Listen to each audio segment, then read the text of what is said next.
Good evening. My name's Andrea Smallman. I'm the breast reconstruction nurse practitioner here at Flinders Medical Centre in Adelaide, and I'd like to welcome you all to International Breast Reconstruction Awareness Day, or affectionately known Bra Day. Bra Day started about 10 years ago in Canada when surgeons wanted to provide more information for women facing mastectomy for breast cancer about reconstruction and options for reconstruction. And since then, the movement's gone around the world, and in Australia, we had our first Bra Day in 2013. So our goal is to encourage all women and their doctors to have a conversation about breast reconstruction so that women are aware of their options post-mastectomy.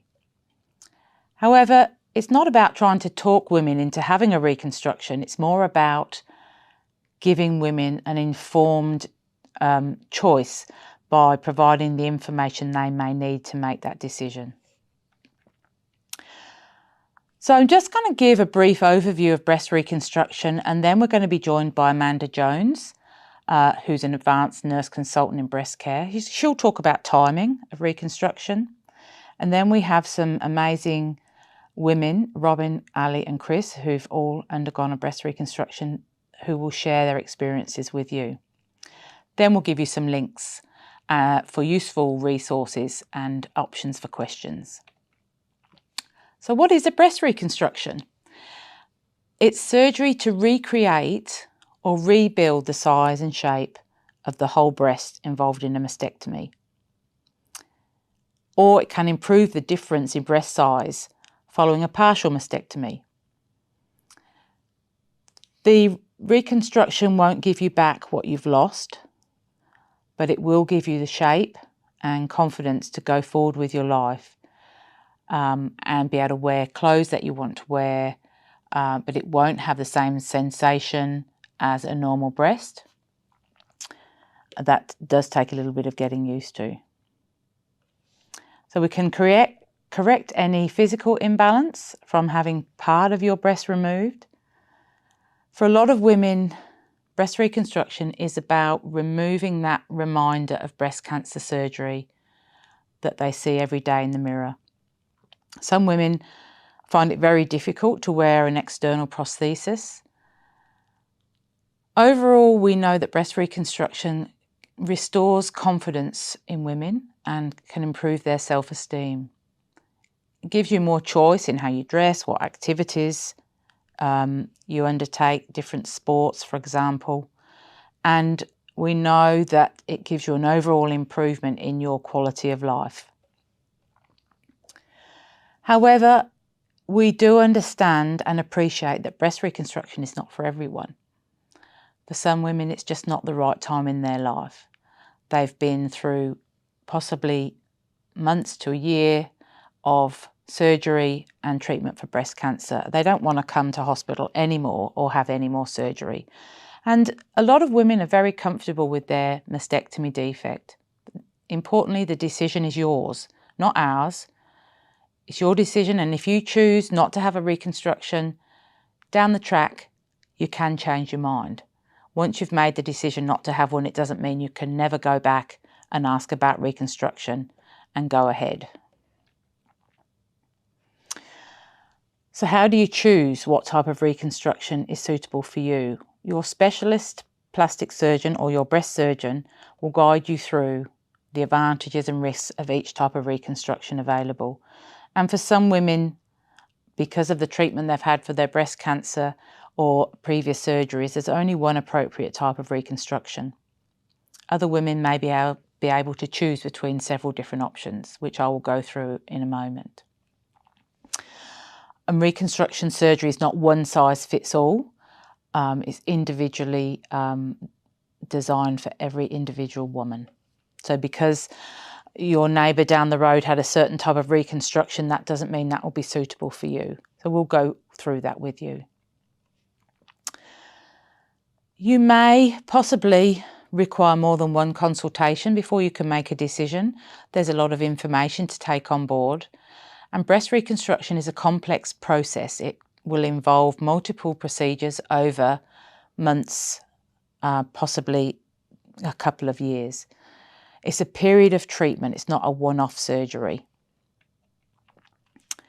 So the main first stage of breast reconstruction is to create the breast shape. And we can do that in various ways. We can use an implant. We can use some of your own tissue, muscle, fat and skin from somewhere else on your body, or we can combine that tissue with a small implant if needed. The second stage of surgery for breast reconstruction, if you've had a single breast reconstruction, is to improve the symmetry. So the size of your natural breast may be bigger or smaller than your reconstruction. So we can do some surgery to improve the symmetry. Sometimes with your first stage reconstruction, we may need to go back and do some minor revisions of that to get the shape that you want. And the final stage of breast reconstruction is to create a nipple. Not every woman will want to go through this stage, but it's a minor procedure at the end of the reconstruction that changes your breast shape into something that looks like a breast. So breast implant reconstruction involves inserting a silicone implant under the skin and muscle of the chest.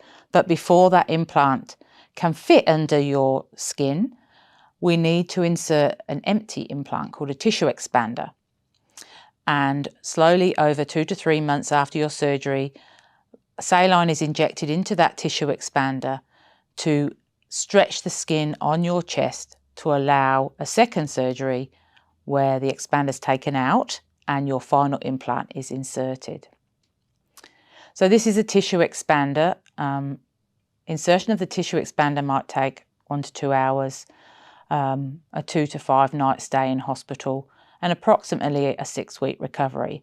So once your surgical scar's healed, then you'll go to the outpatient clinic and you will go through a series of tissue expansion. So this slide shows a tissue expander with the needle that goes through the skin. This occurs every 2 weeks or 1 to 2 weeks, where you have some saline injected into that expander to bring it up to the size breast that you're happy with. And then that's taken out and the implant goes in. So this is an image of an implant. So the exchange to implant is slightly shorter surgery, a shorter inpatient stay, and again, approximately a 6-week recovery. So an autologous reconstruction, or using tissue from your own body, involves taking skin, fat and muscle from a different part of your body to create that shape of your breast. And this can be taken from the back. You may have heard of the term latissimus dorsi flap, or it can come from your abdomen, so your tram or diep flap.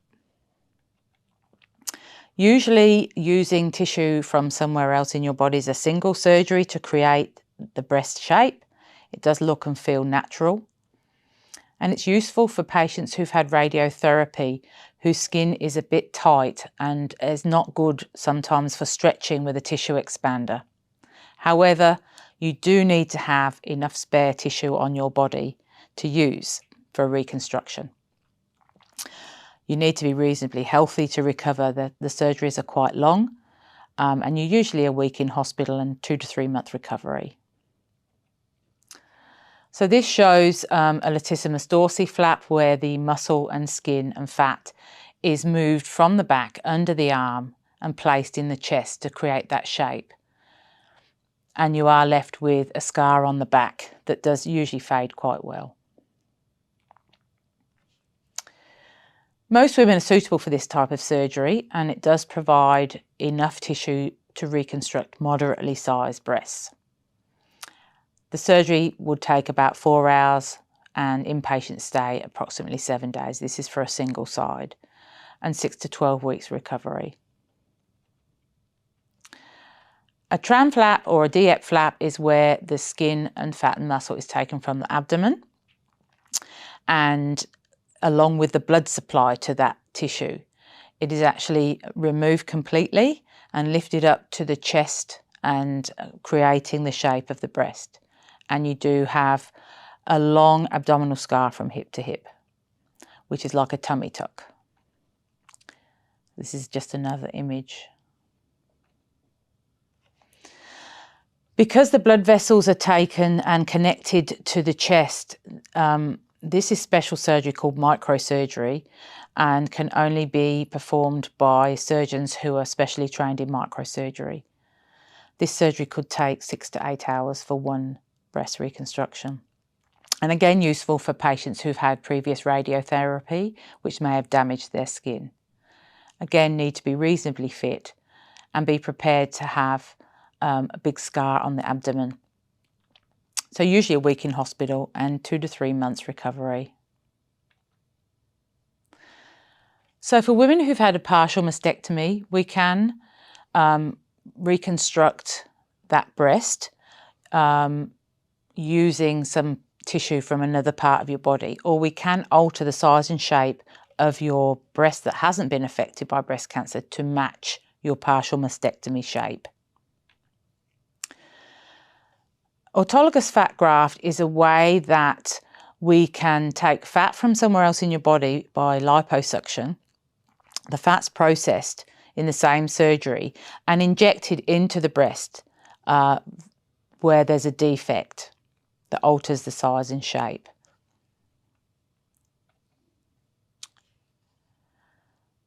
So, correction of breast imbalance. So, you've had a reconstruction on one side and you've got your natural breast on the other. It's very rare that they'll be the same size. So, usually about 3 months after you've healed from your reconstruction, your surgeon will talk to you about what options you have to create breast symmetry. So it could be the reduction of the non-reconstructed breast or pop in a small implant to enlarge that breast to match your reconstruction. Or it might just be a lift of your non-reconstructed breast to have your breast sitting at the same height. And the final stage of breast reconstruction surgery is a nipple areola reconstruction. And this may be undertaken 3 months after any other surgery is done. So it's the final procedure, and it can be done with just a small flap of skin from the chest, or it can be done with a tattoo. A 3D tattoo can be done that looks really quite natural, or you may choose not to have a nipple at all. Important to know that the nipple won't look or feel the same as your nipple before mastectomy, but they get some pretty good results. And when you're looking in the mirror, it actually takes away that feeling that this is not a breast, it's just a shape, and makes your reconstruction look like a breast. So I'd just like to finish today with some helpful links.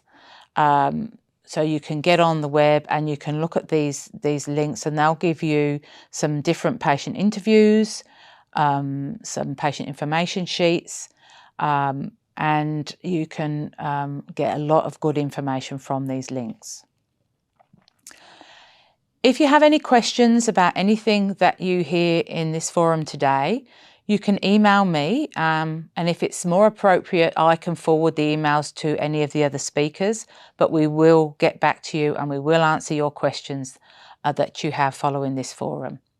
And I'd just like to thank you for joining us tonight and hope that you can take something away from the information we've given you. Thank you.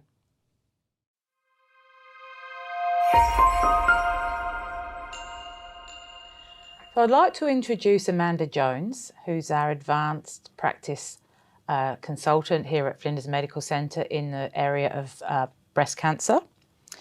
She's got a long history with the McGrath Foundation and she's a wealth of knowledge. So if I can start by talking to you about the timing of mastectomy. We know that it can be done immediately, reconstruction immediately at the time of mastectomy, or it can be done as a delayed procedure months to years after the mastectomy. And we often get asked lots of questions by women, when can I have my mastectomy? So I've got some commonly asked questions, and if it's okay, we'll go through those and you can give us your expertise. Sure. So how soon can I speak to a health professional about having a reconstruction after my mastectomy? Okay, you can speak to a health professional as early as you like about a reconstruction. There is a policy out that any woman who is being offered a mastectomy is entitled to have an early conversation about breast reconstruction if you wish. So you can bring it up with your specialist that you're seeing at any point, and they can sort of give you a bit of guidelines about when that might be appropriate. If you want an early conversation, that's absolutely fine as well. Or you can have a chat with the breast care nurse that's looking after you, and they can actually guide you in the right way to go about initiating that conversation. I've got DCIS. What is this? And can I have an immediate reconstruction if I have DCIS? Okay, DCIS is it's ductal carcinoma in situ. It is some cells that are called cancerous, but are all contained within a duct, so it's not the same as an invasive cancer. You actually is quite possible to have an immediate reconstruction when you've been diagnosed with something like DCIS. There are a few options, and it would depend a lot on the volume of the DCIS within the breast. And if there's any thoughts of suspicion that there might be an invasion of cancer in the breast. But if what we're seeing on all the imaging shows that it's a fairly small area, or even if the surgeons are recommending a mastectomy up front, then you would be a good candidate most likely for a breast reconstruction. And there would only be a few exclusions as to why they wouldn't offer that up front, and that would be very much based on your personal circumstance and what the specialist recommendations are. Thank you. So for a woman with invasive breast cancer who asks, why does my surgeon want me to wait until after I've completed all my treatment, what would you say to that person? It is quite common. Some surgeons will be happy to offer an immediate reconstruction if they're thinking that you won't need any further treatment for cancer control. But most often what actually happens when you've been diagnosed with an invasive cancer in your breast, our focus as a health team is very much making sure we get the best quality cancer control for you. So in that situation, offering a delayed reconstruction often is our priority, and treating the cancer first. So that could mean either having upfront surgery and then potentially, if you need treatments like chemotherapy and radiotherapy, and then even hormone therapy afterwards. Sometimes we can offer chemotherapy beforehand, and then you would go on to surgery. If we're considering something like radiotherapy, and that's something that's sort of been mentioned right at the start at diagnosis, then the radiotherapy itself can change the outcome of a breast reconstruction. So if we went ahead and did an immediate reconstruction for somebody with a known cancer that we know we need to offer further treatment for, then the outcome, the cosmetic outcome for the woman may not be as ideal as what it could be if we offered a delayed reconstruction. Thanks. So for the patient that has cancer in one breast but wants both her breasts removed and the surgeon won't remove them both at the same time, what would you say to that person? It's a pretty common scenario and a common conversation that I have regularly. Sometimes the initial reaction from women, and obviously everybody's very individual, so but if that was your desire in that initial diagnosis, was to have both breasts removed, I think preferentially, if you know 100%, then hopefully the surgeon would have a discussion with you. But like we were just talking about with if we have a known invasive cancer, what we can often do is at the same point that we're offering a delayed reconstruction, we can look at doing the prophylactic. Prophylactic just means having the other side removed, even though there's no disease in the breast. We can look at doing that in a sort of a staged approach. So at the same time that we're offering the delayed reconstruction, which could be maybe about a year from diagnosis, we could look at actually doing the other breast and doing an immediate reconstruction at the same time, if that's something that you're interested in. So if in those initial conversations and the surgeon sort of saying, no, we don't need to do that, it probably gives you a bit of time to just let the news of your diagnosis sort of digest, and gives you time to think about what you really do want long term, and if you're interested in a reconstruction or not. And then we can have those sort of ongoing conversations with women about if they're still very keen to do it. It's certainly not something that will be off the table forever, but our priority always will be to deal with the cancer first, to make sure we get the best outcome for each individual person. Yes, thank you. Amanda, in your experience as a breast care nurse, what do women find most difficult to deal with when undergoing mastectomy and reconstruction? I think one of the hardest things is the decision making, and especially making the decisions in the mix of, you know, the crisis of a diagnosis can be really difficult. It can also be difficult for women who have known risk factors and are choosing this surgery if they're, you know, very high risk of having a cancer but don't actually have a known cancer. So sometimes it's that wrestling of making those big decisions. That's very difficult. And the other thing I think that sometimes might be underestimated, and especially when we can do something great, which is like offering a reconstruction, is more around the grief and loss that people might feel about the loss of a natural breast.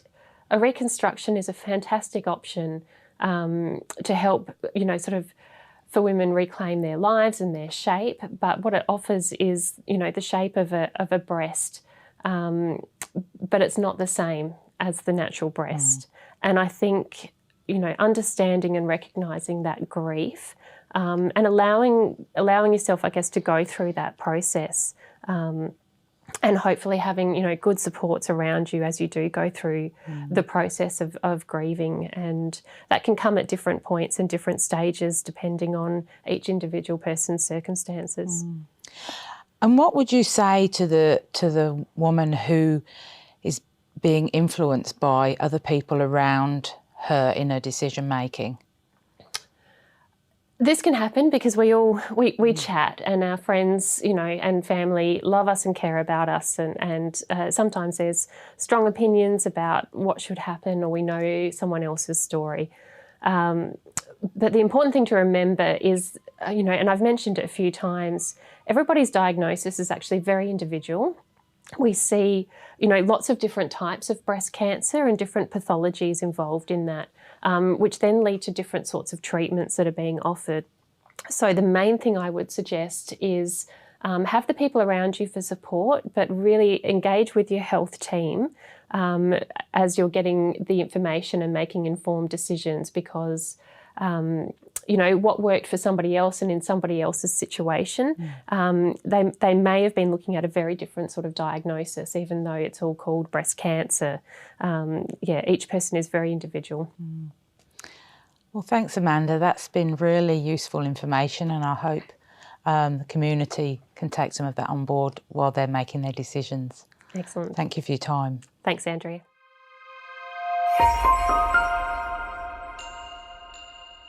Hi, Robin. Thank you for joining us today and giving us your time. Yeah. We know that it's really valuable for women to be able to talk to somebody who's been through an experience of breast reconstruction. And so it'd be really good if you could tell us today about your breast reconstruction and why you chose to go down that path. Sure.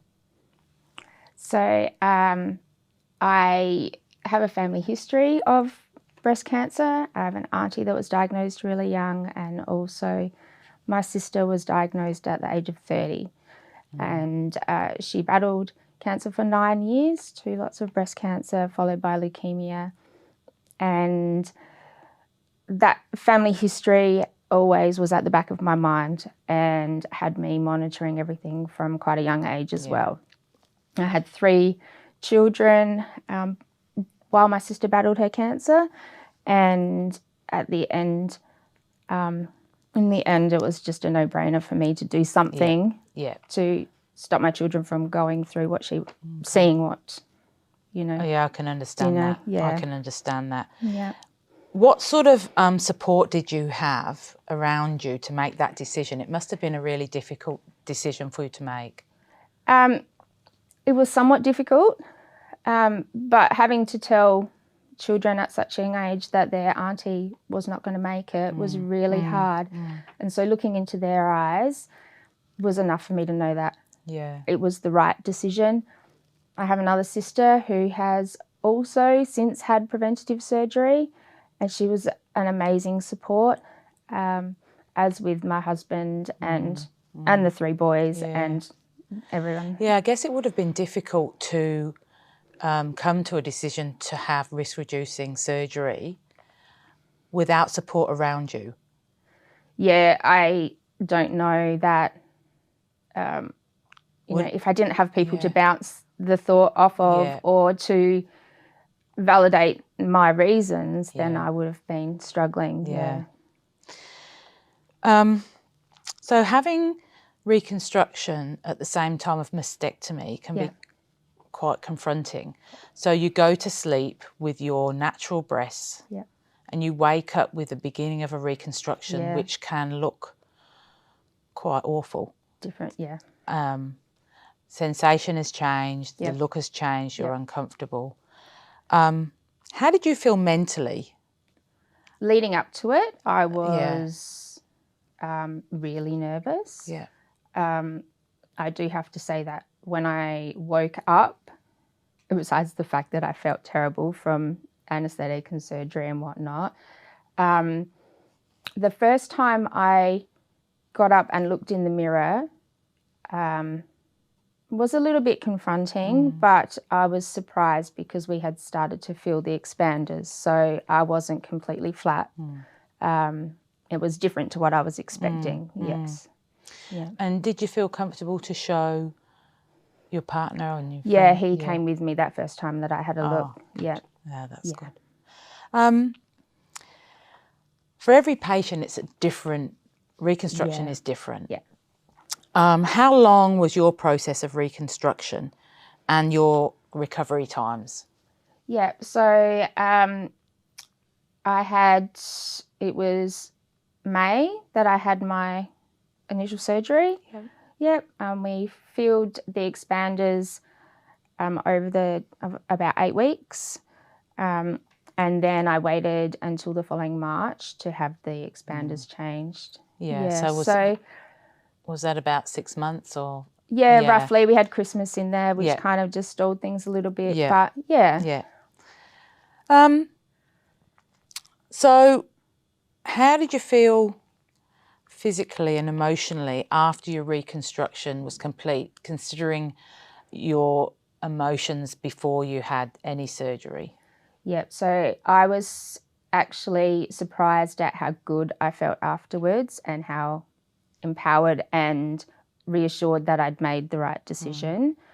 I was exhausted emotionally and physically, so recovery at home kind of, even though I had more movement than I was expecting, I was a lot tireder than I was expecting, and it was really difficult to stop because I'm such a busy person. And got a young family. And not being able to give the kids a hug and things like that was a little bit challenging, and explaining it all to them, it was a bit hard. Yeah. So how did you explain it to the children? Can I ask that? Yeah, we sat them down close to the surgery time. And we had a lot of loss that year with a few relatives and my sister, and they'd also lost a dog to cancer as well. So it was quite in the forefront of their minds what this thing was, and we explained to them why I was doing it, Yep. what actually would happen, and just were completely open with them. Ask any questions, don't be scared, and let them know that, it was a positive thing, that Mum wasn't scared. Yeah. And then after the surgery, when they were ready, they were allowed to see what was going on. So I didn't hide it from them. I wanted them to understand, and then they knew why. They couldn't necessarily give me a tight hug, but they could still be there. Yeah. Yeah. Oh, that's lovely. And while you were going through all this, did you discuss your surgery with extended family and friends, or did you keep it, some ladies keep it quite secret? Yeah, I kept it, close family knew what was going on, but I didn't tell anybody else, even up to that moment. I was leaving work. I had a couple of people say, oh, why are you taking this much time off work? And so there were only a very few people that I told. Yeah. Yeah. So you've finished everything, your reconstruction's complete. Yes. Do you have any regrets? Not one single regret. It's been empowering. It has, the loss of my sister was extremely hard, but what I've taken out of it is that I've turned some positives in, taken positives away from it, because I've done something to prevent going through that, hopefully. Yeah. And yeah, I don't know what else to add. That's great. Thank you so much. I know it hasn't been easy. Thank you for sharing your experience with us.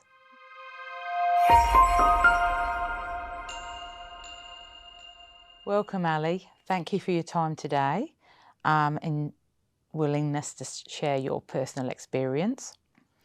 Can you talk to us a little bit about when you were diagnosed with breast cancer and what impact that had on you and your family? So almost 6 years to the day, actually. Wow. Coincidentally, it was Breast Cancer Awareness Month when I was diagnosed.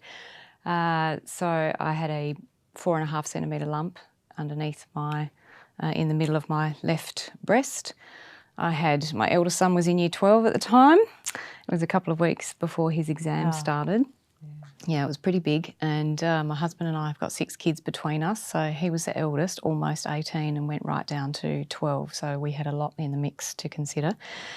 Whirlwind of appointments when you get that news, and the first reaction is, of course, a bit of desperation and fear, and went through the process of having a couple of weeks of appointments, which was great, actually, to get my head around it all and get surgery date, and off we went, full mastectomy.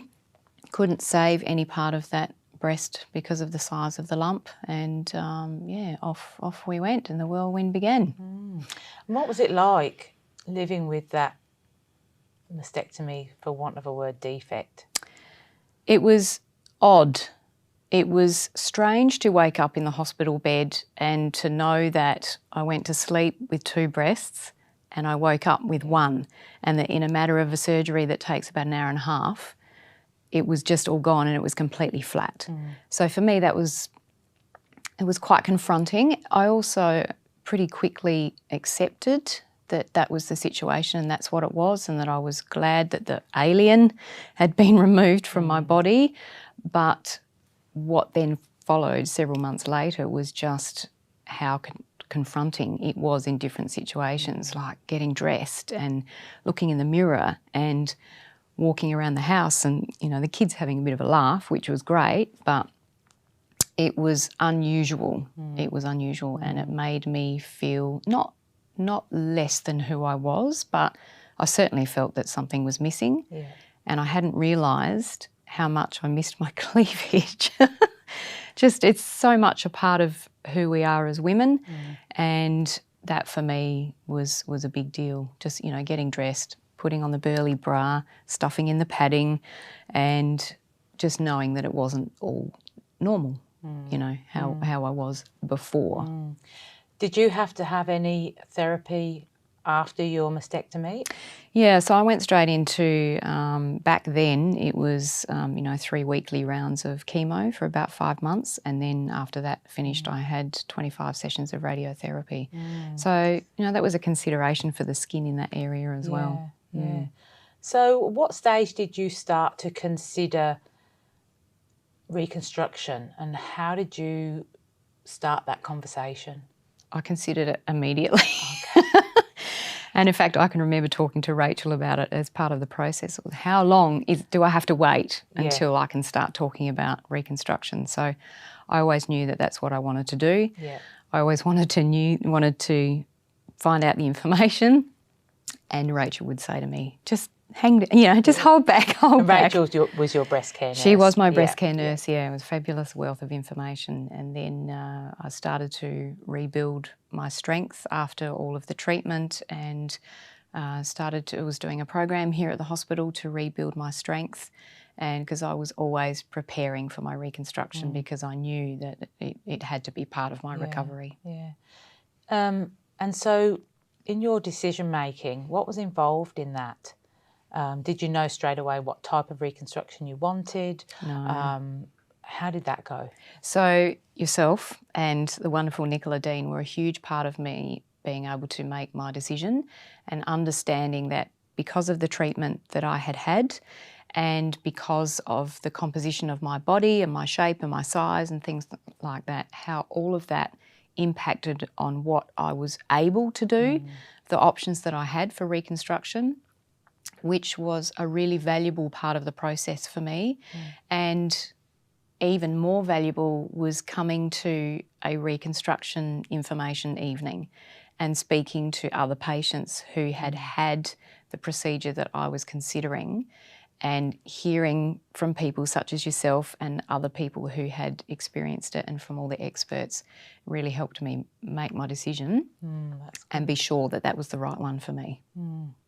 Yeah, I agree. It's really important to talk to other women who've actually experienced breast reconstruction. Absolutely. And everyone's experience is completely different, but it was still considering things from a personal point of view after surgery that was important for me. More than the procedure itself and process itself, it was more about after, and how was it for those people who are living with reconstruction moving forward into the future, and what impact did that have on their lives moving forward, having that particular, that Dorsey procedure. Do you think that information that you got fully prepared you for your personal experience after you had your reconstruction or during your reconstruction? As much as it could have.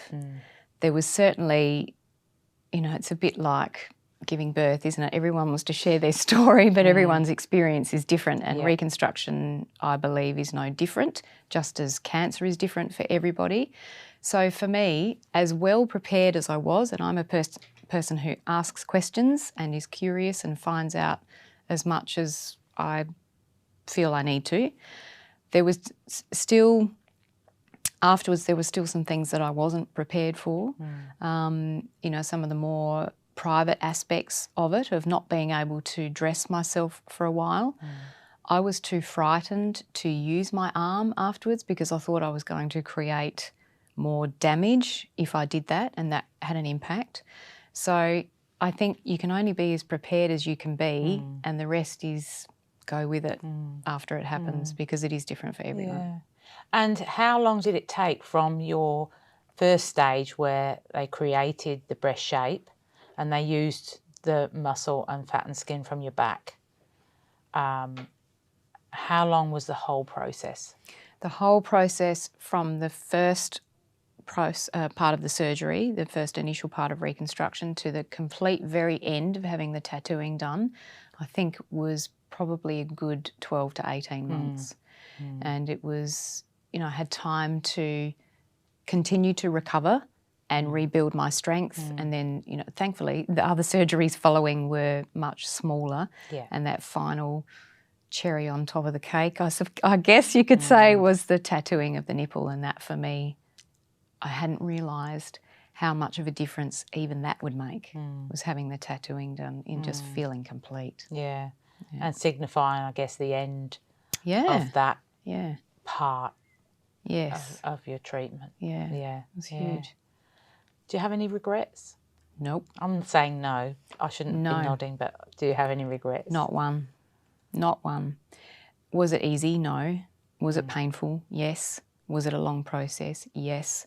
But every day I look in the mirror and I feel, or the new version of Ali, I guess, but I feel myself. I'm back in my bikini on the beach in summer. Great. And when I get dressed, I feel normal in clothes. Yeah, that's wonderful.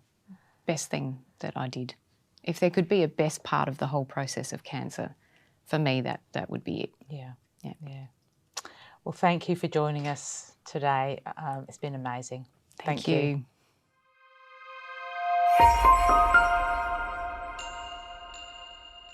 Hi, my name's Chris Horsell. I'm here to share my personal story with you. I hope it helps. So you've been diagnosed with breast cancer or the BRCA gene and you're now facing mastectomy. What do you do now? Unfortunately, there is no simple answer, and to complicate things, it will be different for everyone. Reconstruction may be the last thing on your mind because you have enough to deal with, right? But it's really important to ask questions, gather information, and consider all potential options. As much as you think that it may not be something that you need to think about, the decisions you make now will impact your decisions later. Being informed allows you to take back some of the control on the roller coaster and take an active part in your treatment and the decisions about your care. I hope that by sharing my story, I can give you some hints and ideas about how you can approach your decision making. I was diagnosed in 2014 with extensive high-grade DCIS and did not get clear margins with lumpectomy. I do have a strong family history of breast cancer, so it wasn't a totally foreign concept for me. Even so, I still had to deal with all the emotions, multiple tests, doctor's appointments, back and forth to the hospital before I finally had a plan of attack. From my initial routine mammogram to my treatment plan was a period of 10 weeks. It was an extremely frustrating and nerve-wracking time. A time when your emotions are all over the place and often you don't know whether you are coming or going. Your family and friends and work life are also impacted, as you are often unsure about what the future holds, and there is often no clear path to navigate along the way.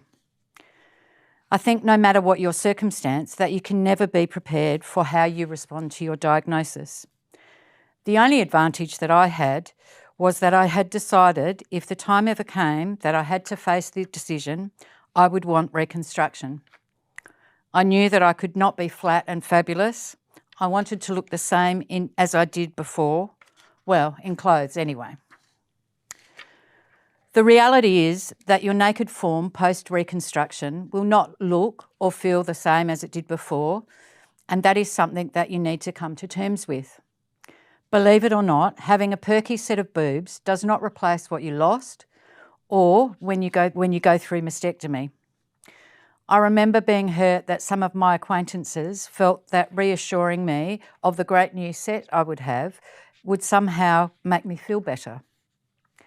While some of the comments people will make along the way can be quite hurtful or insulting, I like to think that it's not intentional, and often it is because they are uncomfortable and don't know what to say. As lucky as I am to have a great support network in my family, there is a lot to be said for the value of shared experience of other women who know exactly what you are going through and can offer practical advice on the best bra, sleeping position, or what to pack for hospital. The support I gained through networks like Breast Cancer Network Australia and Reclaim Your Curves and other Facebook groups was a huge part of my recovery. I encourage you all to explore some of these great resources. It is a great place to vent on those days when you struggle, and you will have them. We all do. But trust me, they do pass. Even though I was a public patient, I was fortunate to have a great healthcare team who guided me through the options available to me and respected the decisions I made. Originally, I wanted a tram reconstruction, but after evaluating all the options available to me with my plastic surgeon, I chose to have a bilateral skin-sparing mastectomy and immediate reconstruction with expanders, which happened in June 2014. Whilst you may think that all mastectomies are the same, there are multiple methods, scar location and direction may vary. I was extraordinarily grateful that my surgeon was sensitive enough to realise the importance of my tattoo in the healing process and modified the placement of my incision to keep my tattoo intact. So now that when I look down, it looks the same. This was extremely important for my emotional and mental well-being. I think we underestimate the impact of many of these procedures and only expect the physical healing process. A huge part of this process is the emotional and psychological impacts. I went through a grieving process after my mastectomy and experienced what I refer to as booby blues, crying for no reason, and even now, all these years later, there are still days when I miss them. It is also not uncommon to experience depression during this process, and it emphasises how important it is to take care of yourself and allow yourself time to heal, emotionally as well as physically. If you are struggling, please talk to your health provider and seek appropriate support. 12 surgeries later, which included exchange to implant, fat grafts, revisions and nipple reconstruction, my reconstruction is complete. My last surgery was in 2016. Why did I make the decisions I made? For me, my initial decision about bilateral mastectomy rather than just a single mastectomy was a simple case of risk reduction. Assessing my type of cancer and my family history, the fact that I never wanted to have to go through life looking over my shoulder in case it came back. I chose not to save my nipples as there was a chance that breast tissue would remain and hence an increased risk of recurrence. A choice I'm glad I made as there were traces behind the nipple. My fat grafts and revisions was about getting a result I was comfortable with, and my nipple reconstruction was like a cherry on top of the ice cream. I cried the first time I saw them, when the dressings came off, because that simple procedure had transformed them from mounds to breasts. What was right for me may not be right for you. Make all of these decisions with yourself in mind. You need to live with those choices each day, so you need to make sure they are right for you. I'm really happy with the outcome and I'm glad I made the decisions I made, but it can be a big undertaking and is often not just one surgery, depending on your procedure. I am not pro-reconstruction, but I am pro-choice. I believe that in order for you to make the best decision, you need to be fully informed.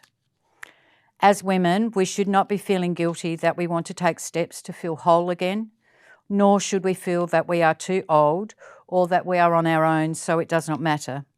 This path is something that we choose for ourselves. Other people's views should not matter. We have a right to feel comfortable in our own skin and be satisfied when we look at our naked reflection in the mirror. We need to be in the driver's seat for this process, so you need to ensure that you are comfortable with your surgeon and have trust in their advice. It is okay to get a second opinion if you do not feel that you gel with your first choice. You are worth investing in, so take appropriate amount of time to do your research and ask the questions. Keep asking until you have the answers you need to make the best decision for you. Remember, what is right for you is not right for everyone. We are all different and our circumstances are different. We all feel pain differently and we all heal differently. So whilst you may hear some horror stories, that does not mean it will happen to you. I know I had days where I thought, what have I started? But some days are harder than others and you need to take care of yourself and allow yourself to sit and do nothing if that is all you can do. Tomorrow is another day. They say laughter is the best medicine, and I know my husband and I use that to relieve some of the tension. Take time to smell the roses and make light of some of the more difficult times if you can. My husband took great delight in drawing faces on my dressings and could not wait to see the surgeon's response when they were due for change. And if you are having implants, they glow in the dark.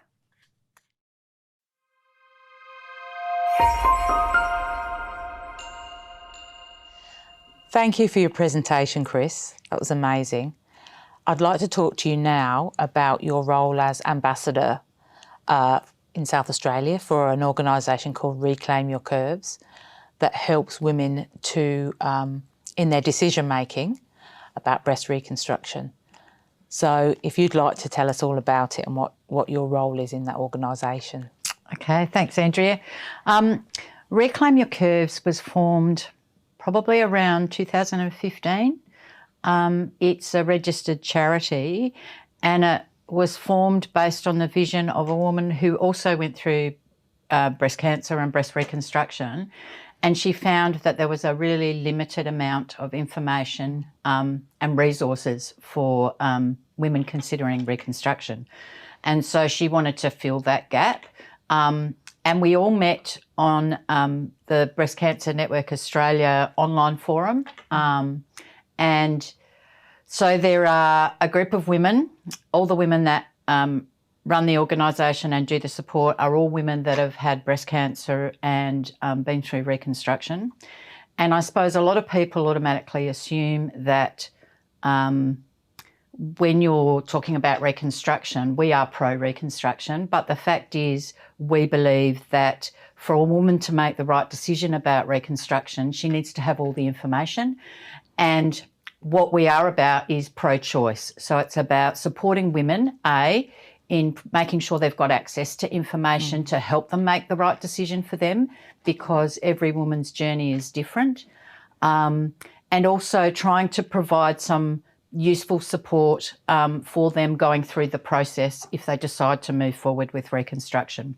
So we have representatives in each state of Australia. We do things like lunches, we have a website, we have a Facebook private group, and we just try and share some realistic photo stories of women that have gone through breast reconstruction and just be there to support them and give them practical information like what to pack for hospital and how you prepare for surgery and how you recover afterwards. And do you have any health professional input into your organisation? We do have a medical advisory board that looks at all our handouts, and you are on that, Andrea, but we do have breast surgeons on that board as well that looks over all of our information and provides input to us. We do a whole range of different information. I suppose I got involved because it was about trying to find something positive out of the whole breast cancer process. And I think, I got great value out of the support that I got from the ladies that I'm working with now in RIC. So it was about having that opportunity to give back and support others coming behind us. So, and can women in the community contact you and speak to someone directly about their experience? Yes, absolutely. On the website, which is reclaimyourcurves.org.au, there is a place there that you can go, so you can request a phone hookup, you can request general information, and there's a whole lot of downloadable fact sheets. But if you want someone to actually talk to, we can pair you up with someone that's sort of had a similar journey and can talk to you and support you through the process. That's excellent. And I do have the link to your website on a slide at the end. So people can contact you if need be. Thank you for sharing that information with us today. No problems. Thank you.